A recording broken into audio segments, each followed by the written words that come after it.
Kami persilakan. Sallu ala Nabi Muhammad. Sallu ala Nabi Muhammad.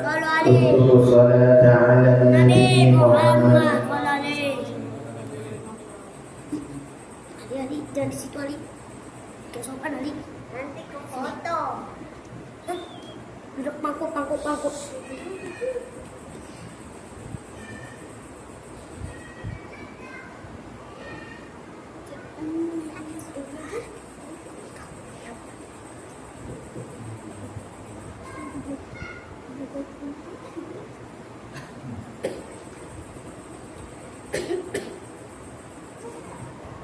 Assalamualaikum warahmatullahi wabarakatuh. Bismillah, alhamdulillah. Wassalatu wassalamu ala rasulillah Sayyidina Maulana Muhammad ibn Abdullah wa ala alihi wa sahbihi wa wa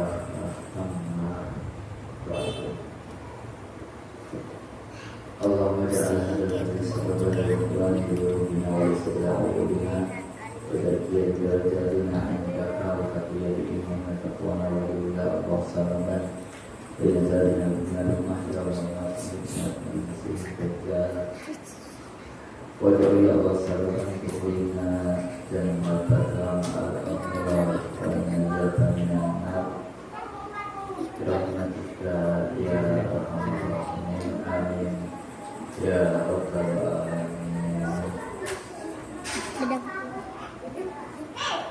Yang dimuliakan Allah, para pelindung kemuliaan, para pecinta kebaikan, para hadirin wal hadirat, mustami'in dan mustami'at, para pemirsa dimanapun Anda berada. Pertama bersyukur kepada Allah Subhanahu wa Ta'ala, pada malam ini kita diberikan kesempatan untuk bersama-sama membaca pujian-pujian dan sanjungan-sanjungan kepada Nabi Muhammad Sallallahu Alaihi Wasallam dalam kitab Maulid Atibai dan juga tadi Maulid secara ulangan ada Dr. Mahaludiyah. Semoga dengan pujian-pujian dan sholawat-sholawat yang kita sanjungkan kepada Nabi Muhammad SAW, kita termasuk penduduk yang dimudahkan urusannya dan mengatur beliau yang bermanfaat dunia dan di akhirat. Amin amin ya rabbal alamin. Bapak-bapak dan ibu-ibu ada di dunia Allah Subhanahu wa Ta'ala, insya Allah kita selain membaca Maulid Atibai, kita juga akan sedikit membaca kitab Asy-Syifa bi Huquqil Mustafa, yaitu kitab yang menerangkan tentang hak-haknya Nabi Muhammad SAW yang ditulis oleh Al-Qadhi Iyad, yang mana beliau wafat pada tahun 544, lahir pada tahun 496, kurang lebih umurnya berarti sekitar 48 tahun, ya sampai 50 tahun. Para hadirin wal hadirat, mustami'in dan mustami'at yang dimuliakan Allah, beberapa kesempatan kalau kita sedikit mengupas tentang Maulid Atibai, beberapa pasal, mungkin juga hanya beberapa bait dari Subhanahu syair-syair ditulis oleh Imam At-Tabari yang mana rata-rata adalah merupakan pujian kepada Nabi Muhammad Sallallahu Alaihi Wasallam. Kemudian dilanjutkan dengan kisah Nabi Muhammad dari lahir sampai Nabi Muhammad Sallallahu Alaihi Wasallam wafat. Perjuangan beliau juga sini disebutkan panjang sekali. Tapi ya mungkin kita sedikit demi sedikit saja. Nah, sebelum kita melanjutkan pada Maulid At-Tabari, kita sedikit membaca kitab Asy-Syifa bi Ta'rifi Huquqil Mustafa.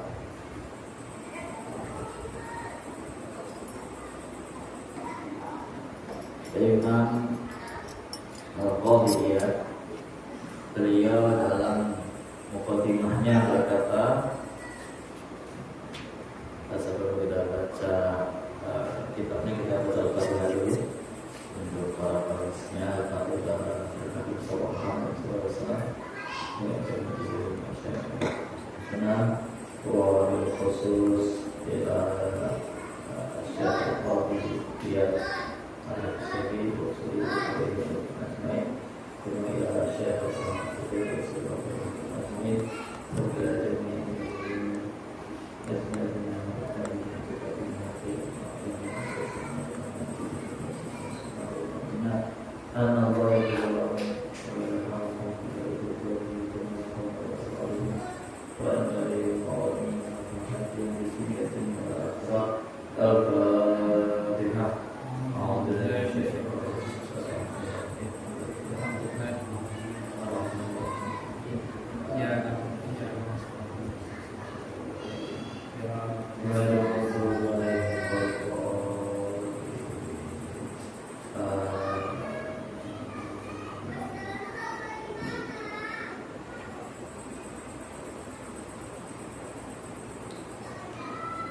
Beliau berkata, qala bismillahirrahmanirrahim qala bagi al-Imam Al-Hafidz Abdul Fadl Iyad bin Musa bin Iyad Al-Yaqsubi rahimahullah bismillahil asma al-muqtasib bil-izzil ahma alladhi yasadu al-muntaha wa la rahmu marma al-tahiri la takhayyulan wa la rahman al-batini taqaddusan la umman wasi'al kulli syai'in rahmatan wa iman fasqata awlihi aman umma wa ba'atha bihim rasulan min anfusihim urban wa ilman wa askarhum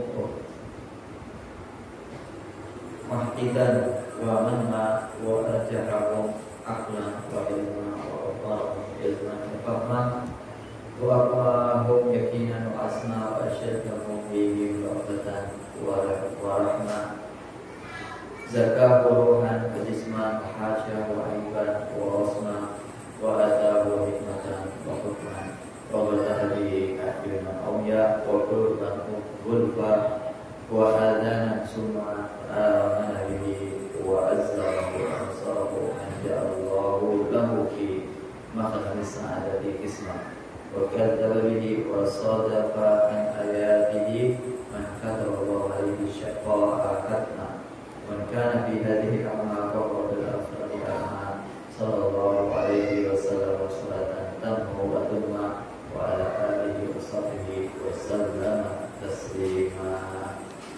Dalam kalimat ini beliau memuji Allah Subhanahu wa taala dengan sifat-sifatnya dan juga memuji Rasulullah sallallahu alaihi wasallam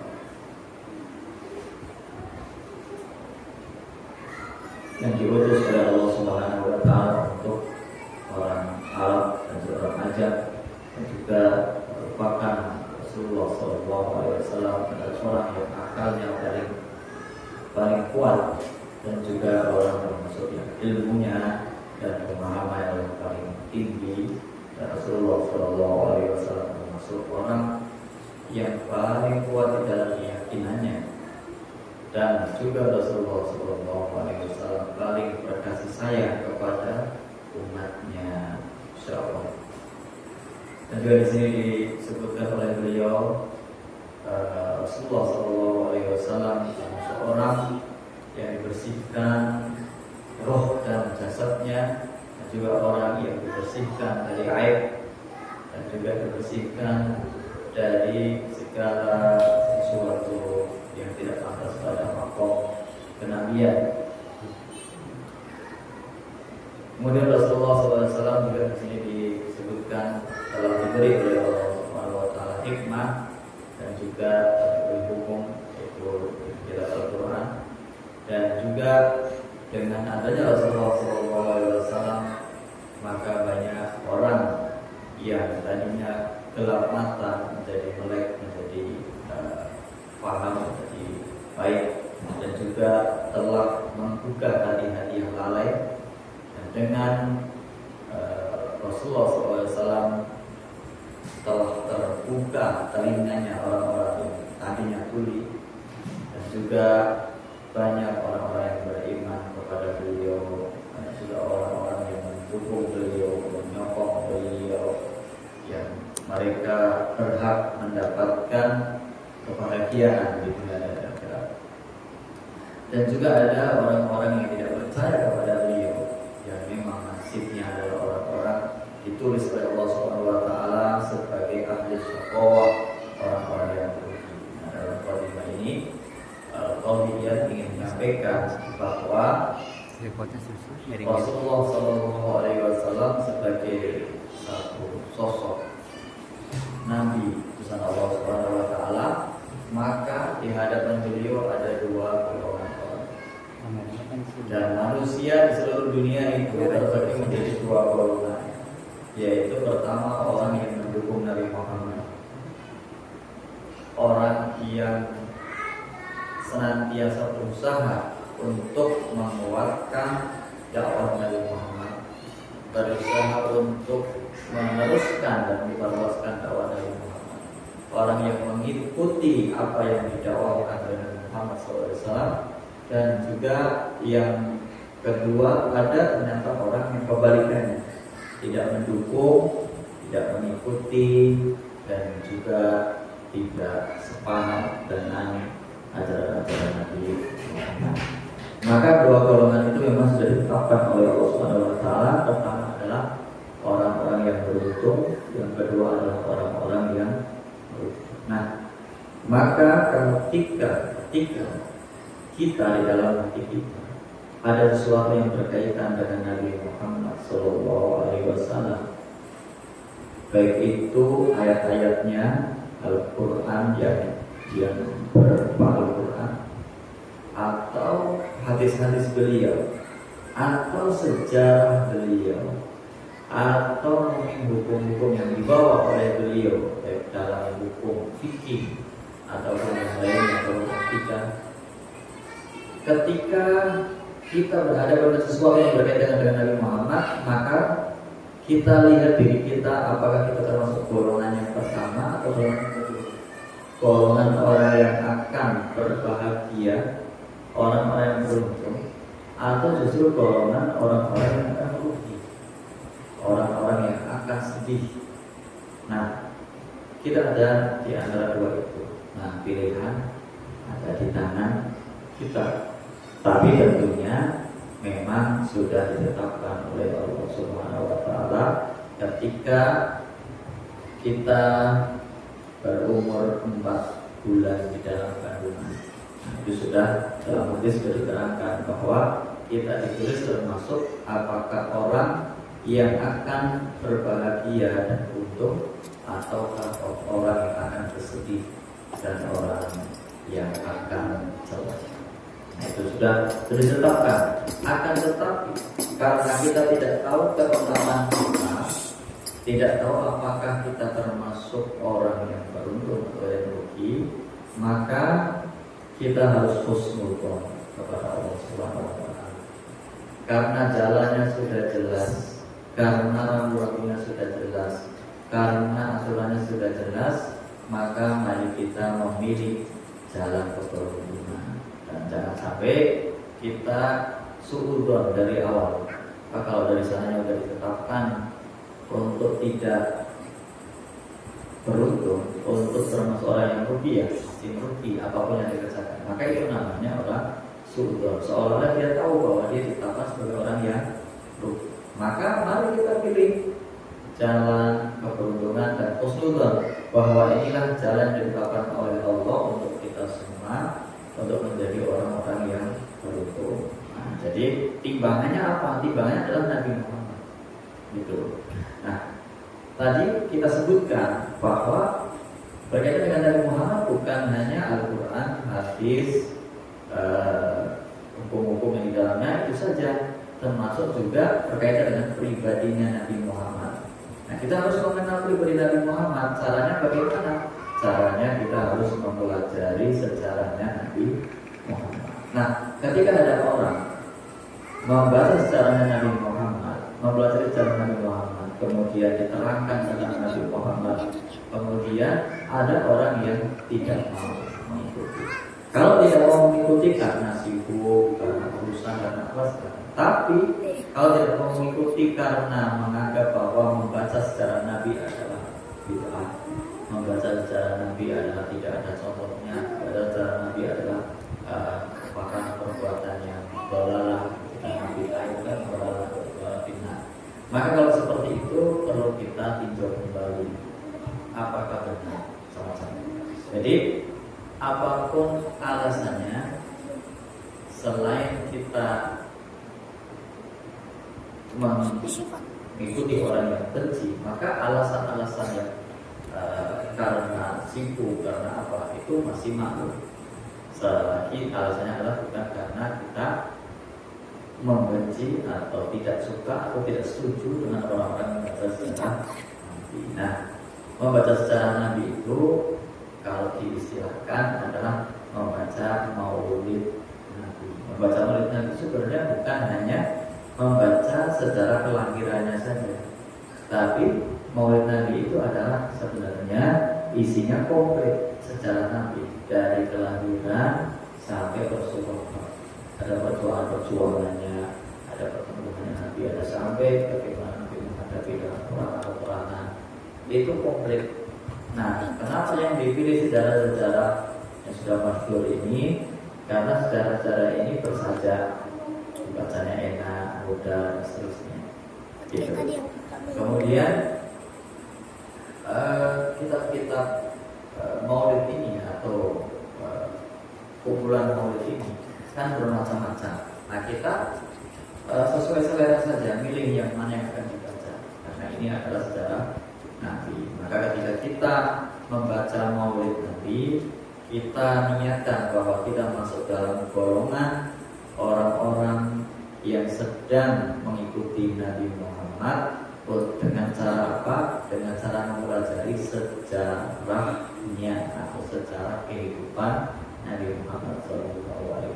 Dan insya Allah, ketika kita sudah mempelajari sejarah Nabi Muhammad, kemudian kita mendapatkan keterangan walaupun sedikit, maka insya Allah keterangan sedikit itu kita upayakan untuk kita makan dalam kehidupan sehari-hari. Nah, setelah itu nanti ketika sudah mendapatkan sedikit kan dapat banyak sebenarnya.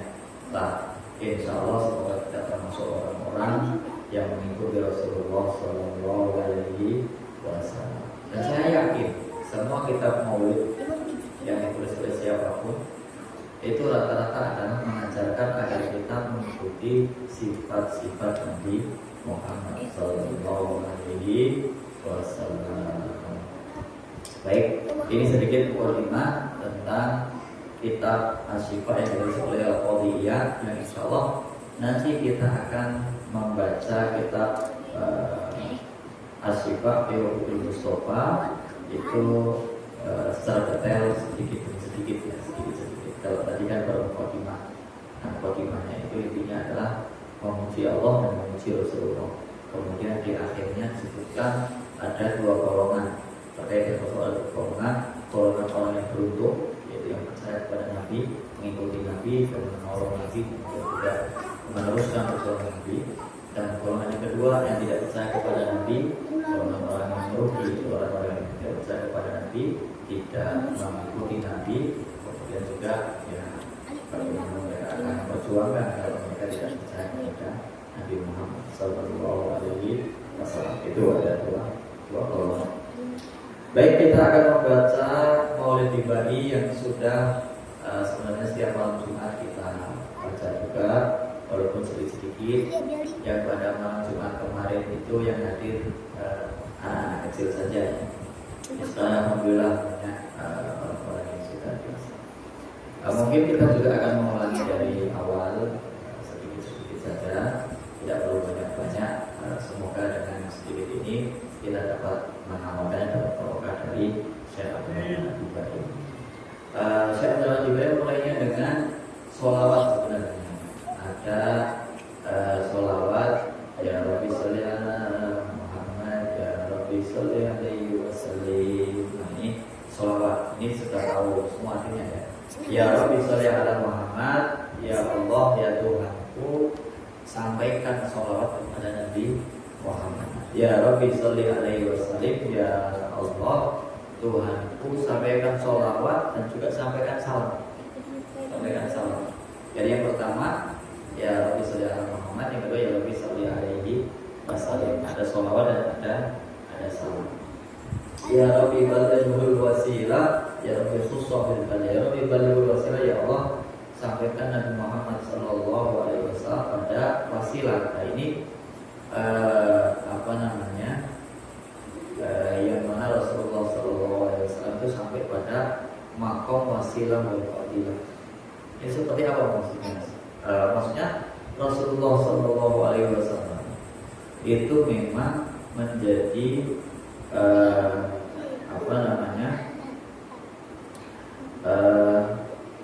sosok yang mendapatkan makom mahmudah, makom yang terpuji, makom yang mana kedudukan Nabi Muhammad tidak ada yang menandingi, dan itu makom yang terpuji.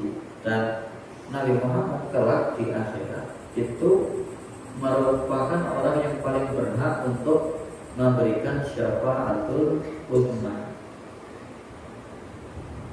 Syafaatul uzma yaitu memberikan syafaat kepada makhluk-makhluk ketika di akhirat kelak. Semuanya tidak ada yang para nabi, para wali itu belum ada yang berani pada masyarakat itu.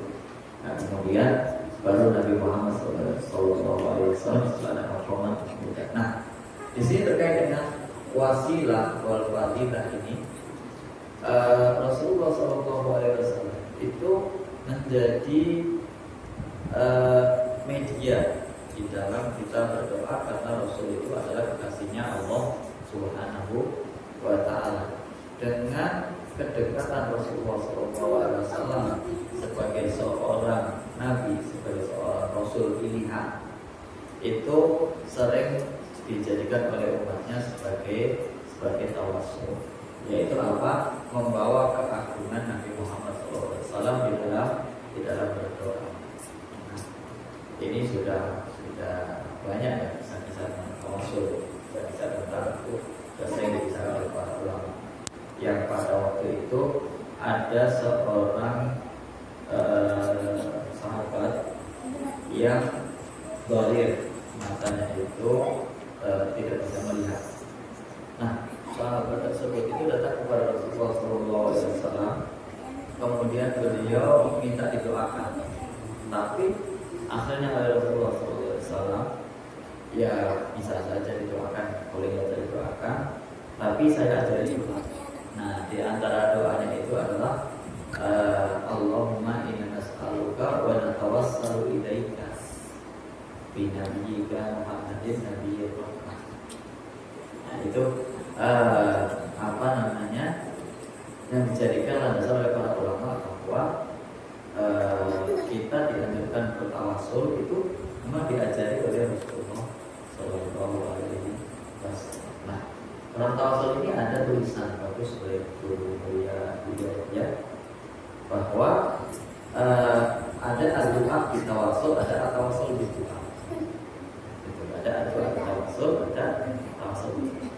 Nah, tawassul di doa itu ya kita minta doakan oleh orang lain, oleh ulama, oleh kiai, atau orang soleh, orang istiqomah. Itu adalah tawasul di doa.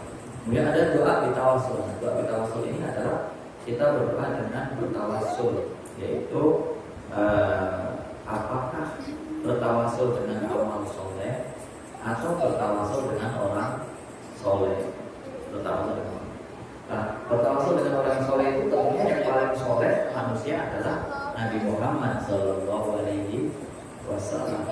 Itu juga yang terjadi pada sahabat tadi, yaitu doa bitawasul. Dia berdoa kepada Allah dengan bertawasul, membawa pangkatnya Rasulullah Shallallahu Alaihi Wasallam dengan keberkahan pangkatnya Nabi Muhammad Shallallahu Alaihi Wasallam sebagai hamba yang terkasih, maka saya bertawasul.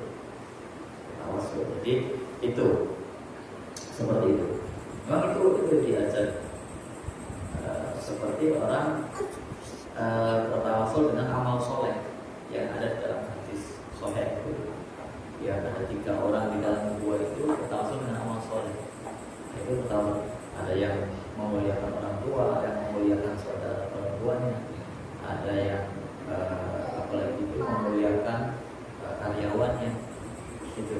Nah, itu semua adalah tawasul dengan amal soleh. Nah, tawasul dengan orang soleh itu ya selamanya tawasul kepada Nabi Muhammad SAW yang diajarkan kepada orang yang buta itu, gitu. Nah, itu tawasul. Nah, Rasulullah SAW itu memiliki pangkat itu dijadikan tawasul. Kemudian Rasulullah SAW memiliki kekhususan dalam fadilah, tentunya banyak sekali ya. Fadilah yang diberikan oleh Allah Subhanahu Wa Taala kepada Rasulullah SAW banyak. Di antaranya adalah keringanan yang Allah berikan kepada umat Nabi Muhammad SAW yang umurnya sedikit tapi pahalanya banyak, atau diberikan keringanan, pekerjaannya ringan tapi upahnya banyak. Nah, itu.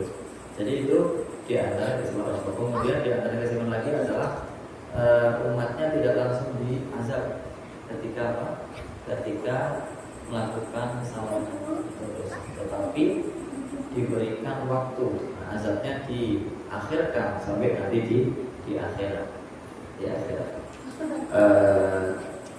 Termasuk juga bahwa umat Nabi Muhammad SAW itu kesempatan taubatnya sangat besar, banyak sekali kesempatan taubatnya, sehingga kalau sampai orang tidak taubat itu ya sangat disayangkan, karena memang kesempatan itu sangat terbuka, sangat luas.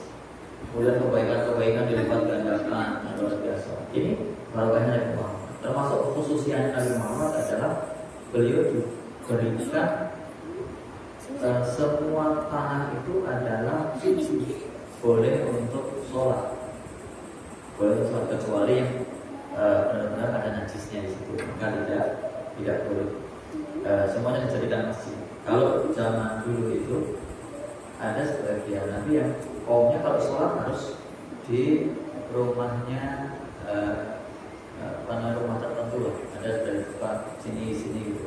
Jadi nggak bisa sembarang tempat gitu. Kalau Nabi Muhammad semuanya, di tanah manapun boleh. Nah, ini juga menjadi sebuah keutamaan. Banyak sebenarnya, banyak sekali pertemuan yang Allah berikan kepada Muhammad SAW, termasuk tadi memberikan syafaatul umat dan seterusnya. Ya Rabbi warḍa anis sahabana. Selanjutnya ini setelah bersolat kepada Nabi, kemudian menjadikan Nabi sebagai tawasul, memohon agar Nabi diberikan keutamaan, termasuk keutamaan memberikan syafaat itu. Kemudian beliau memohon agar Allah Subhanahu Wa Taala memberikan ridhonya kepada para sahabat,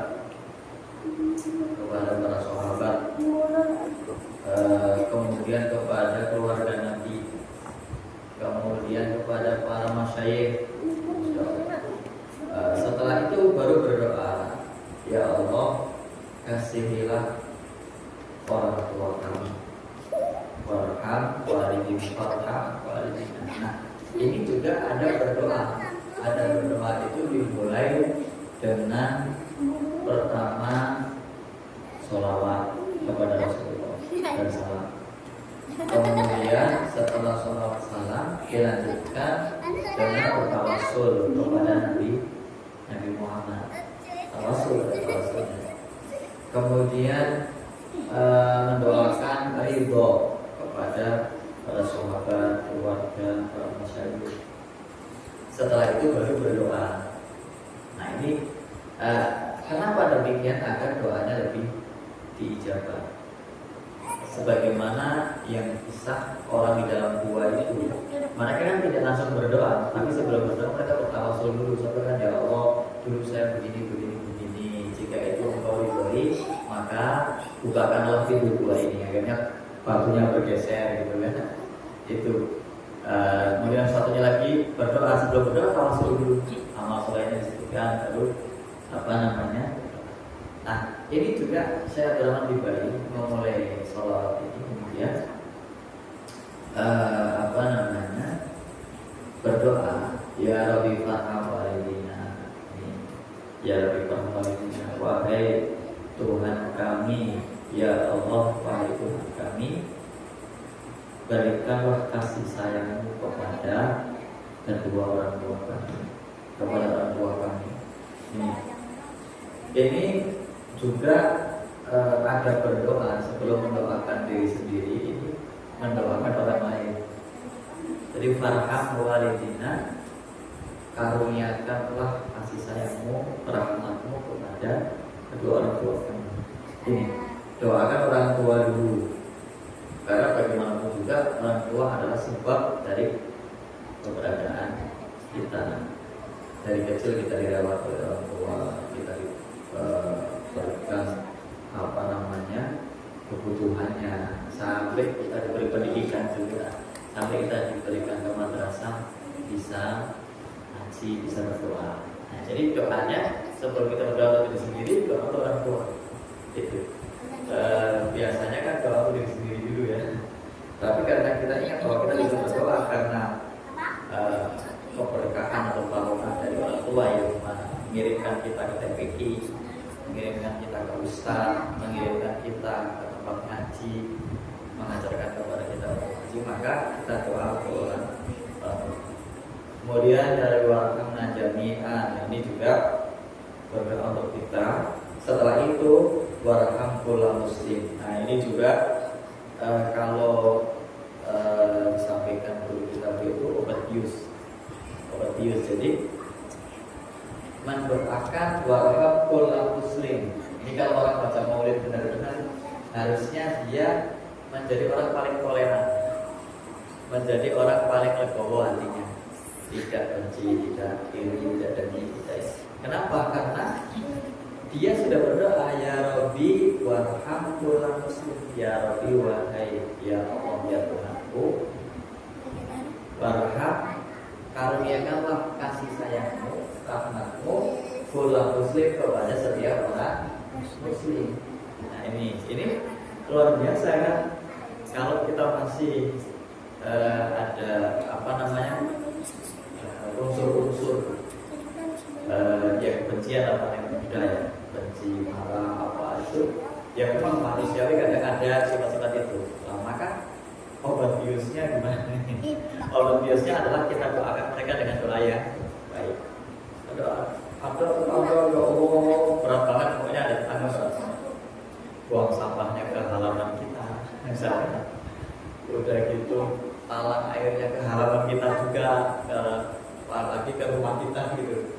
Terus pokoknya luar biasa lah. Nah, tetangga yang semacam itu, bagaimana cara kita membersihkan hati kita dari kemudian kebencian kepada mereka? Ya salah satunya adalah obat biusnya adalah dengan mendoakan mereka dengan doa-doa kebaikan. Dengan doa-doa kebaikan, insya Allah hati kita akan menjadi lega. Kalau misalkan nih kita sedang benci seseorang, kemudian kita doakan semoga dia sehat walafiat, juga semoga rezekinya lancar, semoga anaknya sehat, semoga masya Allah doa-doa yang baik. Ya hilang. Beda kalau kita doanya buruk, jelek, kalau kita doanya buruk, maka semakin panas kan. Ya mati di jalan gitu. Tanpa truk, berarti semakin parahnya semakin besar, bencinya semakin tinggi, semakin tebal, semakin baru. Nah ini kalau kita baca maulid, memperhatikan ya Rabbi warham kulla muslim, api tawli dengan sholawat ya Rabbi sholli ala Muhammad, ya Rabbi warham kulla muslim, ya Rabbi sholli ala Muhammad. Nah ini kan apa, doa ya, doa. Kalau doa untuk diri sendiri mah sudah wajar gitu ya. Doa orang tua iya, kita banyak menggurui sama orang tua gitu kan. Kemudian mendoakan anak iya, harapan kita. Tapi mendoakan orang lain, semua orang muslim, nah ini apalagi ditambah istilahnya ya Rabbi waghfir kulli mudhnib. Nah ini ya Allah ampunilah setiap orang yang berdosa, termasuk orang yang berdosa adalah orang yang boleh kepada kita. Sudah dimintakan ampun, gimana coba? Ya kalau apa namanya hati kita masih benci loh. Ini doa enggak tadi ketika apa namanya maulidan. Kalau kita maulidan berdoa ya Allah ampuni setiap orang yang berdosa. Tadi orang yang zalim kepada kita dosa enggak dosa kan? Kita doakan agar diampuni dosanya. Nah, tapi di hati kita masih ada benci lah. Gimana ini? Doanya tulus apa enggak lah? Berarti maulidannya hanya baca-baca aja ini. Masih belum. Dulu waktu saya mondok ini dibaca setiap pagi. Jadi setelah rotib al-atos baca ini, baca doa ini. Ya Rabbi sholli ala Muhammad itu sampai akhir. Itu. Jadi rotib al-atos dulu, setelah baca ini. Kemudian baca ini apa namanya? Asmaul Husna. Asmaul Husna ini Asmaul Husna terus sholawat ini, setelah itu baru ya aman wa ibn amin amin itu ya membagi najinah. Jadi ini sebenarnya luar biasa doa-doa di dalam maulid ini. Salah satunya juga adalah pelajaran bagaimana agar kebencian dan kedengkian dalam hati kita itu hilang. Tentunya kalau kita memahami makna-makna yang ada di dalam maulid, jadi sebenarnya kebersamaan, toleransi, kemudian apa namanya memaafkan, itu diajarkan dengan apa? Dengan sabar-sabaran di dalam berdoa. Ketika kita mendoakan semua muslim, ketika tetangga kita yang benci kita dalam itu sudah mendoakannya. Kemudian ketika kita melihat tetangga kita berdosa dengan berbuat zalim kepada kita sudah mendoakannya. Semoga diampuni seperti itu. Insya Allah ini sedikit terkait maulid, yang makna dari maulid Nabi yang pembukaannya, yaitu ya Rabbi sholli ala Muhammad wa sallallahu alaihi wasallam sampai akhir itu ya.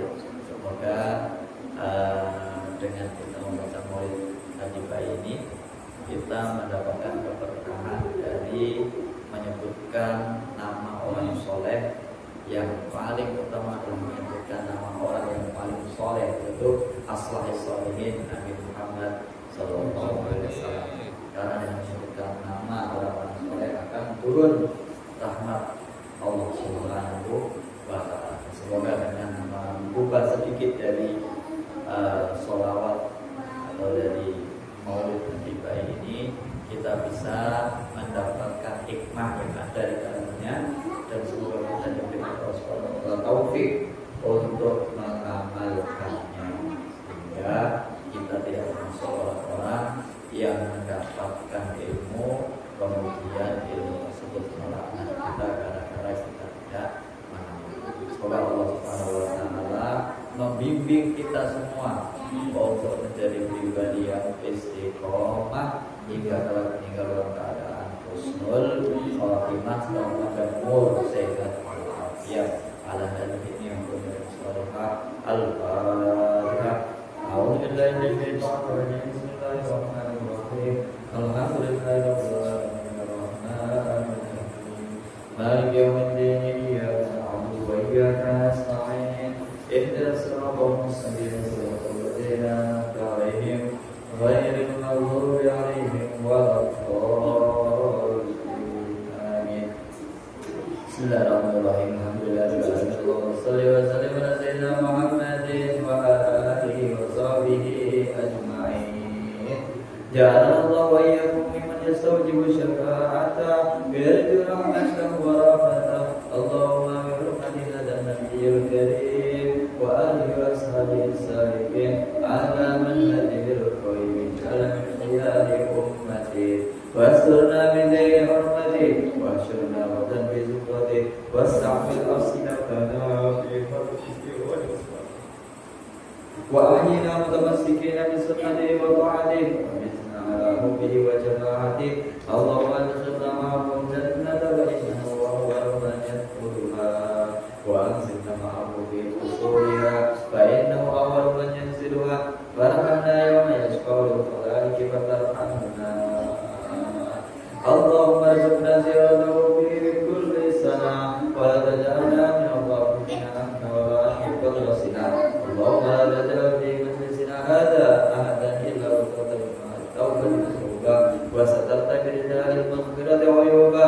Allahumma innahu kana ma'ana bis-sanati al-madiyah ikhwanuna wa qada wa anil usuli ila mithliha fala tahrimhum min sawabi hadhihi as-sanati wa fadliha. Allahumma arhamna idza sirna min ashabil qubur wa afiqna lil amal salih yabqa sanahu ala amal al-durur. Allahumma ij'alna li alaika dhakirin wa li na'maika shakirin wa yawmika min al-dhakirin wa ahyina bi ta'atika mashghulin wa idza tawaffaytana fatawaffana ghayra maftunin wa la maftunin wa akhtim lana minka bi khairin ajmain. Allahumma qina syarral zalimin wa ij'alna min hadhihi ad-dunya salimin. Allahumma ij'al hadha ar-rasul al-karim lana syafi'an warzuqna bi yawmil qiyamati maqaman rafi'a. Allahumma salli ala nabiyyina Muhammadin sallallahu alaihi wasallam. Shukran lana al-ma'badaha abada wa syarna tahta liwa'ihi qada. Allahumma ighfir lana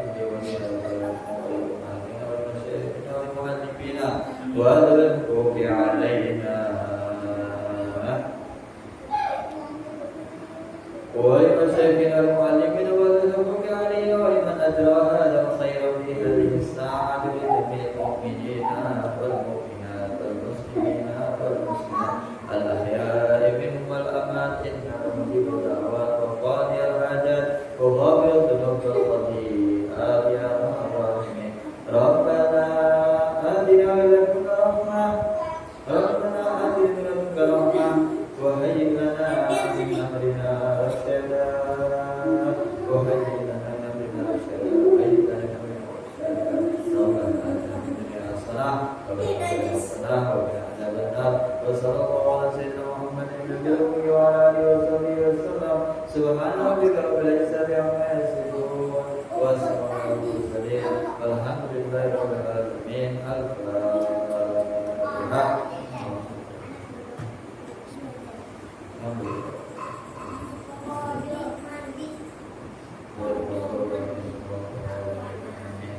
Demikian yang saya sampaikan, semoga bermanfaat, semoga kita bisa mengamalkannya. Amin. Amin. Mohon maaf, mohon doa selalu bila itu hidayah. Wassalamualaikum warahmatullahi wabarakatuh.